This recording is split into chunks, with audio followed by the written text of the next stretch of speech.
Hello friends, எல்லாருக்கும் வணக்கம். இன்றைக்கி நம்ம நிக்கிஸ் கிச்சனில் நல்ல கிறிஸ்பியான குழந்தைகளுக்கெல்லாம் ரொம்ப பிடிச்ச முறுக்கு எப்படி பண்ணுறதுன்னு பார்க்கலாம்.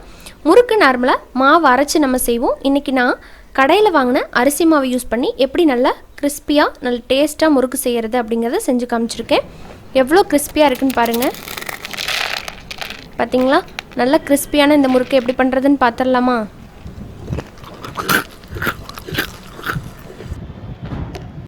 முறுக்குக்கு மாவு பிசைகிறதுக்கு ஒரு பவுலில் 1.5 கப் அரிசி மாவு, அதோட 3/4 கப் பொட்டுக்கடலை மாவு.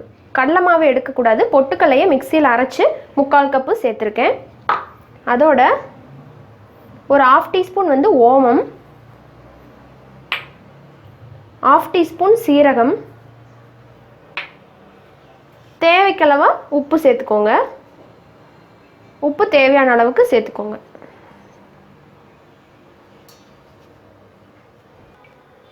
இப்போது இதோட 1 டேபிள் ஸ்பூன் அளவுக்கு நல்ல சூடான ஆயில். இது எதுக்கு சேர்க்குறோன்னா முறுக்கு நல்லா கிறிஸ்பியாக வரணும், அதுக்காக தான். நீங்கள் இந்த ஆயிலுக்கு பொதுவாக பட்டர் கூட சேர்த்துக்கலாம். விருப்பம் இருந்தால் ஒரு 2 டேபிள் ஸ்பூன் அளவுக்கு பட்டர் சேர்த்திங்கனாலும் நல்லா கிறிஸ்பியாக வரும். இப்போ இது எல்லாத்தையும் ஒன்றா கலந்து விட்டுக்கலாம். இப்போ இதில் கொஞ்சம் கொஞ்சமாக தண்ணி சேர்த்து நல்லா முறுக்கு மாவு கன்சிஸ்டன்சிக்கு கொண்டு வந்துடலாம். கெட்டியான மாவாக பிசைஞ்சுக்கணும்.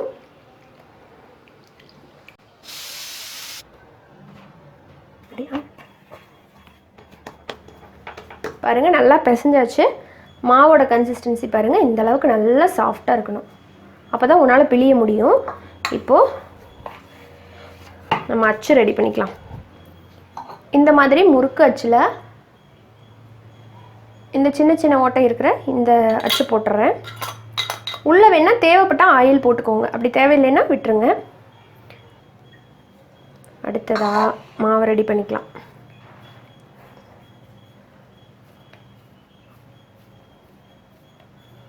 இப்போ இது மாதிரி வைக்கணும் உள்ள. ஸோ குழல் கொஞ்சம் பெருசாக இருந்ததுன்னா மாவு அதிகமாக போட்டுக்கோங்க, சின்னதாக இருந்ததுன்னா அளவளவாக போட்டுக்கோங்க.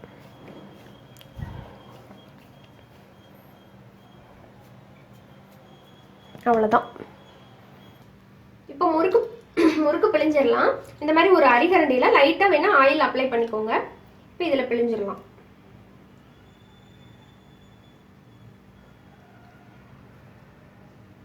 மேலே லேயராக போட்டிங்கன்னா சரியாக வேகாமல் இருக்கும்.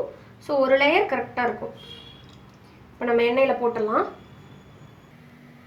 இப்போது ஆயில் மீடியம் ஹீட்டில் சூடு பண்ணியாச்சு, சூடாயிடுச்சு. இப்போது இதை உள்ளே சேர்த்துடலாம்.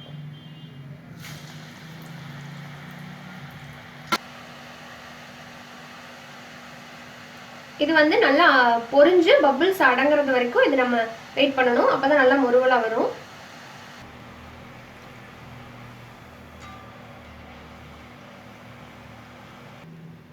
இப்போ பாருங்கள், நல்லா பபிள்ஸ் எல்லாம் அடங்கி முறுக்கு ரெடி ஆயிடுச்சு.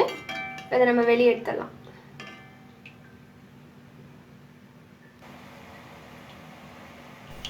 இப்போ முறுக்கு ரெடி. எந்த அளவுக்கு கிறிஸ்பியாக இருக்குன்னு பார்க்கலாம் வாங்க.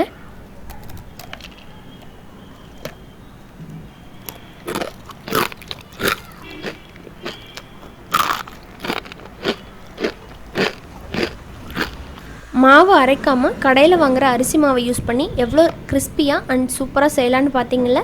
ஆமாங்க, இந்த வீடியோ பிகினர்ஸ்க்கு ரொம்ப யூஸ்ஃபுல்லாக இருக்கும்னு நம்புகிறேன்.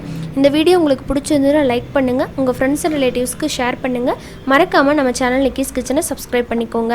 கூடவே இருக்கிற பெல் சிம்பிளை மறக்காமல் கிளிக் பண்ணிக்கோங்க. அப்போ தான் நான் எப்பப்பெல்லாம் வீடியோஸ் போட்டாலும் உங்களோட நோட்டிஃபிகேஷன்ஸ்க்கு சேரும். நீங்கள் மிஸ் பண்ணாமல் பார்க்கலாம். உங்கள் குழந்தைகளுக்கும் இந்த ரெசிபியை கண்டிப்பாக செஞ்சு கொடுங்க.